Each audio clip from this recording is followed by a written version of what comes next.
décédé tragiquement des suites du Covid-19 le 16 avril 2020. Au beau milieu du premier confinement, le chanteur Christophe laisse un vide dans le cœur de ses fans, et de la chanson française, qu'il a marqué durant près de 60 ans de carrière.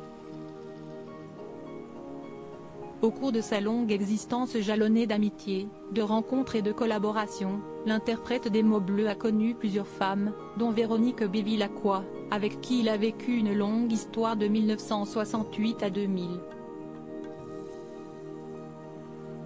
Séparés, les époux, et parents, en bons termes, n'avaient jamais divorcé.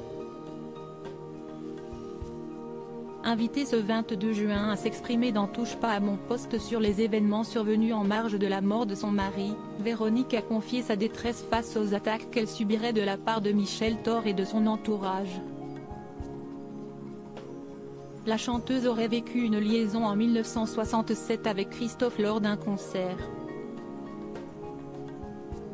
Cette dernière tente depuis plusieurs années de faire reconnaître son fils, Romain, dont l'artiste disparu serait le père. Une affaire que la veuve, qui dit avoir reçu des messages indésirables sur les réseaux sociaux, ne supporte plus. Ça fait plus de 50 ans que ça dure cette histoire, déplore-t-elle.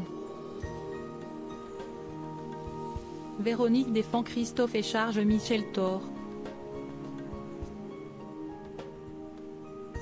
Faut lâcher l'affaire quoi. Véronique Bevilacqua dit comprendre néanmoins le choix de Michel Thor d'avoir gardé l'enfant. Je comprends tout à fait, parce qu'il paraît que cette dame est très croyante, qu'on soit contre l'avortement, moi je suis à fond pour, admet-elle, avant d'ajouter, à un moment donné faut prendre ses responsabilités, on fait un choix, on l'assume. On peut pas poursuivre quelqu'un pendant plus de 50 ans, s'agace-t-elle encore. Après plusieurs poursuites, la mère de famille accusée par Michel Thor de faire barrage à l'éclosion de la vérité, là, conclut, à un moment donné je sais pas, faut lâcher l'affaire quoi. Quant à la relation entre les deux femmes, la mort du chanteur n'a rien arrangé. Le jour où il était décédé elle était déjà à BFM, se souvient Véronique, qui ne pardonnera jamais cette maladresse à Michel Thor.